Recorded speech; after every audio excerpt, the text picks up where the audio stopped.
ఇలా ఇలా ఉన్నావు అనుకుంటావు లేదా? నీకు నువ్వు ఏదో ఒకటి అనుకుంటా. ఆ కదిలిక మ్యాటరే కదా. ఇది అనుభూతిలో ఉందా? నువ్వు చెప్పేది అనుభూతిలో ఉంటుందా? సెల్ ఉంది, న్యూక్లియస్ ఉంది, ప్రోటాన్ న్యూట్రాన్స్ ఉన్నాయి, ఎలక్ట్రాన్స్ ఉన్నాయి, వీటి మధ్య శకాలు ఉన్నాయి. ఇది ఎంటర్ ద్వారా చూడాలి, సూక్ష్మ చూడాలి, అందరికి కనపడదు. దాన్ని మించి ఇంకా మ్యాటర్ ఉందని కనిపెట్టాడు. నీ వేరేకణం నీకు తెలుస్తుందా? ఎందుకు తెలీదు? ఆ కదికలోనే వేగంలోనే వేరేకణం అవుతుంది. క్లారిటీ వచ్చినా?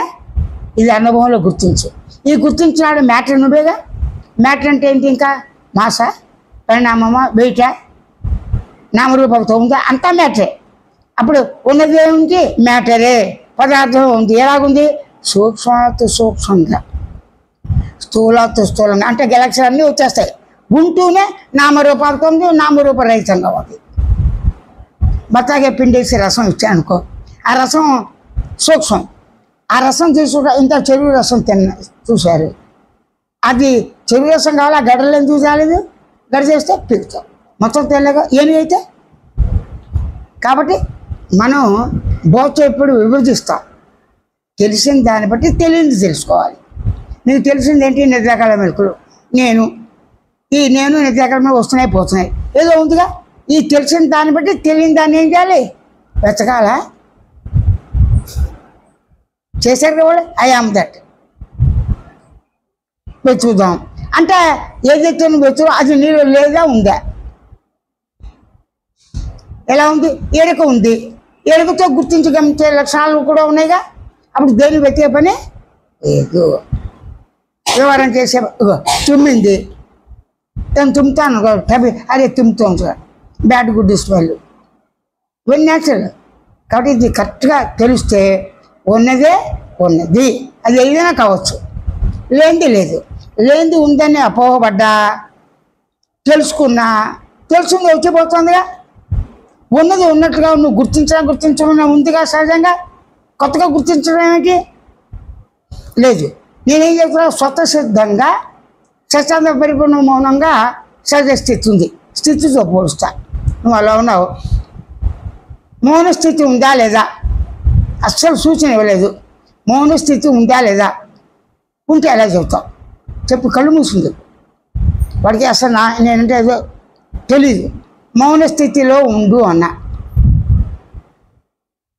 సూచనగా. ఇలా చెప్తాడు ఎవరైనా? ఎలా చెప్తావు నువ్వు? ఆకాశం మాట్లాడిందా? అది మాట్లాడింది మౌన స్థితి నువ్వేగా కనిపెట్టావు. ఆకాశం నేను మాట్లాడను అనలా. ఏది అనలా. నువ్వేగా. నువ్వు మాట్లాడేవాడికి గుర్తించేవాడిగా ఉన్నావు. అప్పుడు ఆకాశం మాట్లాడుతుందా? గోడ అవన్నీ మౌనమేగా. అలాగే ఉండు. ఆకాశం గమనిస్తూ అది మాట్లాడుతూ నేను మాట్లాడుతున్నాను. నా లక్షణాలు నాకు ఉన్నాయి. ఒక్క లక్షణం కూడా నువ్వు గుర్తించి గమనించి తెలిసిన ప్రకృతికి కానీ వెలుతురు కానీ చీకటి ఈ నమ్మకాలు పక్కన పెట్టేస్తాయి. ఈ పదార్థాలకి ఉందా అనుభవం? అంటే ఏంటి? ఆకాశం నిత్య అనుభవమా కొత్తగా వచ్చిందా? నీ శరీరం నిత్య అనుభవం కొత్తగా వచ్చిందా? సూర్యుడు కొత్తగా వచ్చాడా? నిత్య అనుభవమా? అది సాక్షాత్కారం కదా. అప్పుడు ఆత్మ సాక్షాత్కారం అయిపోతుంది. నేను సాక్షాత్కారం ఉందిగా. నేను ఎలా ఉంది? గమనించి గుర్తించి తెలుసు. ఎరుగుతో అనుభవం, స్వయం దర్శనం ఎరుక, స్వయం సాక్షాత్కారం ఎరుక, స్వయం ప్రత్యక్ష అనుభవం ఎరుక. అనుకునేవాడు గమనించేవాడుగా ప్రత్యక్ష అనుభవమే. ప్రత్యక్ష అపరోక్ష అనుభవమే, స్వానుభవం ఇవన్నీ చెప్పచ్చుగా. ఇప్పుడు ఘట్టం ప్రత్యక్ష అనుభవం కనుక అవసరం ఒకటే ప్రత్యక్ష. అసలు ప్రత్యక్ష అనుభవం లేనిది ఏదో చెప్పు. పోనీ ఎరుకకి ఇంకో రెండో ఎరుక ఉంటుందా? నీకు అనుభవం ఇంకో కనుతో చూస్తావా? అంటే నేను శబ్దాన్ని ఇంకో శబ్దం లేదు. ఉన్నవని నేను శబ్దం అంటే సాపేక్షకం. నీకున్న జ్ఞానమే. ఇంకో జ్ఞానం కొత్తగా లేదు. జ్ఞానంతో చూసినంత జ్ఞానమేగా. ఎరుకుతో గుర్తించే ఎరుకే కదా. అంటే సర్వం నేను ఎరుకను. ఎరుకుతో గుర్తించగలిసి తెలుసుకుంటే ఎరుకమయమే. ఎరుక ఎలాగుంది? సత్యాల పరిపూర్ణ మౌనంగా ఉంది. ఇదంతా అలాగే ఉందిగా. ఆ దృష్టితో గమనించి గుర్తించే నీ పనులు నువ్వు చేసుకోవచ్చుగా. ఇదే చెప్పేది.